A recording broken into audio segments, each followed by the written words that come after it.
নমস্কার বন্ধুরা, স্মৃতি ব্লগে সকলকে স্বাগতম।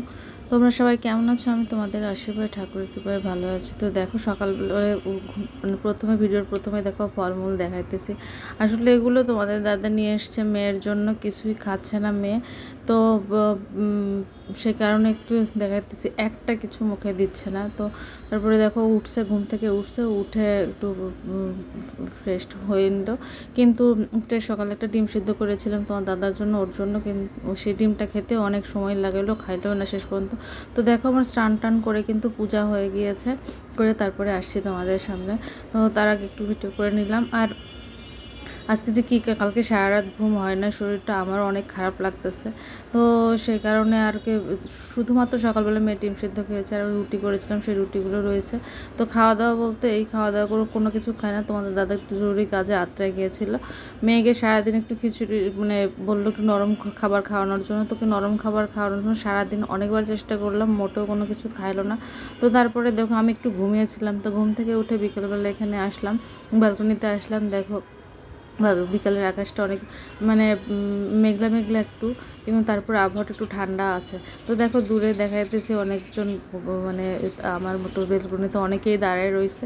তো সেটাই তোমাদেরকে দেখানোর চেষ্টা করতেছি, ঠিক বোঝা যাচ্ছে না অনেক দূরের যেহেতু। তো এরই মাঝে তোমাদের দাদা এসে মেয়ের যেহেতু শরীরটা খারাপ কমতেছে না, তো আবার আরেকটা ডাক্তারের কাছে নিয়ে যাবে। তো সেই কারণে আমাকে বললো একটু রেডি করায় দাও। তো আমি ওকে রেডি করায় দেবো আর কি। আমাকেও বলতেছিল যাওয়ার জন্য, আমার শরীরটা আসলে অনেক খারাপ লাগতেছিল, যে মানে সারা রাত কোনো ঘুম হয় না। তোমার দাদার অবশ্য ঘুম হয় না, আমারও হয় না। আর আমার তো যেহেতু প্রেশারের সমস্যা, ঘুম না হলে একটু বেশি সমস্যা হয়ে যায়। তো তারপরে ওকে পাঠিয়ে দিয়েছিলাম। তো ডাক্তারের কাছে আসলো, এসে যে দেখো আরেকটা প্রেসক্রিপশন। তো তোমাদের দাদার আর মেয়ের কথাবার্তা তোমাদেরকে শোনা দিলে ভালো হতো। আসলে টিভিরও সাউন্ড ছিল, এই কারণে কপিরাইট হতে পারে, সে কারণে তোমাদের কথাগুলো বলে। তোমাদের দাদা এত টেনশন করতেছে যে কোনটা ছেড়ে যে কোনটা খাওয়াবে ঠিক বুঝতে পারতেছে না। ডাক্তারই বলতেছে এত হতাশ হওয়ার কিছু নয়, সামান্য সর্দি জ্বর কাশি, কিন্তু তাতে আসলে অনেক ভালোবাসে তোমার দাদা তোমাদের মানে আমার তার মেয়েকে।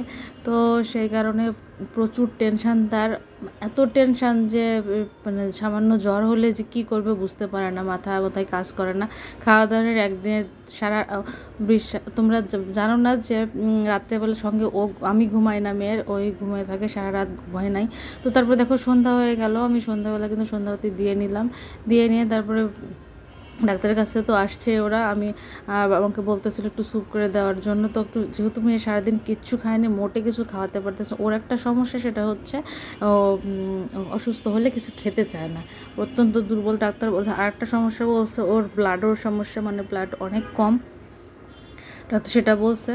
আর সেই কারণে ওকে খাওয়া দাওয়া করতে হবে। তো একটু স্যুপ করতে চাইলাম, মোটেও কোনোভাবেই স্যুপ ওকে খাওয়াতে পারলাম না। তো তোমার দাদা বললো যে একটু স্যুপ করো, দেখি আমি ওকে খাওয়াই দিব। তো আমার কাছে তো খায় না, ওর কাছে দেখি খায় না। কিন্তু দেখো একটু টেস্ট করার জন্য একটু বিট লবণ, তারপর লেবু, এগুলো তো দিয়ে দিলাম, আর একটু মশলাও দিয়ে দিলাম, কিন্তু তারপরও ওকে খাওয়ানো যেন কোনো মতেই সম্ভব হচ্ছিল না। তো তারপরে তোমাদের দাদা একবার একটু যা খাইলো পরে সোহাগ এসে যদিও আলাদা করছিলাম, কারণ হচ্ছে যেহেতু মেয়ের জ্বর হচ্ছে, ওই একই খাবার তো খাওয়ানোর জন্য তোকে আলাদা করে দিয়ে ওদেরকেও আলাদা করে দিলাম। কিন্তু কেউ মানে মেয়ের জন্য করলাম, ওকেই খাওয়াতে পারলাম না, এক ফোঁটা খাওয়াতে পারলাম না। তারপর একবার দিয়ে মনে হচ্ছে বমি করবে এরকম। তারপরে তোমার দাদা বললো আবার একটু স্যুপ করে লুডুস করে দাও। তো সেই জন্যে আসলাম নুডলস করার জন্য আর কি। যে এই যে দেখো একটু সুপি নুডলস করে দিচ্ছি। এই নুডলসটাও মাত্র গুনে গুনে 3বার মতো মুখে দিল। তো বড় মানুষ যদি এতটুকু একটু খাবার খায়, শরীর তো এমনি ক্লান্ত হয়ে যাবে। আর ডাক্তার বারবার বলতেছে খাওয়ানোর জন্য, কোনো কিছুতেই খাচ্ছে না।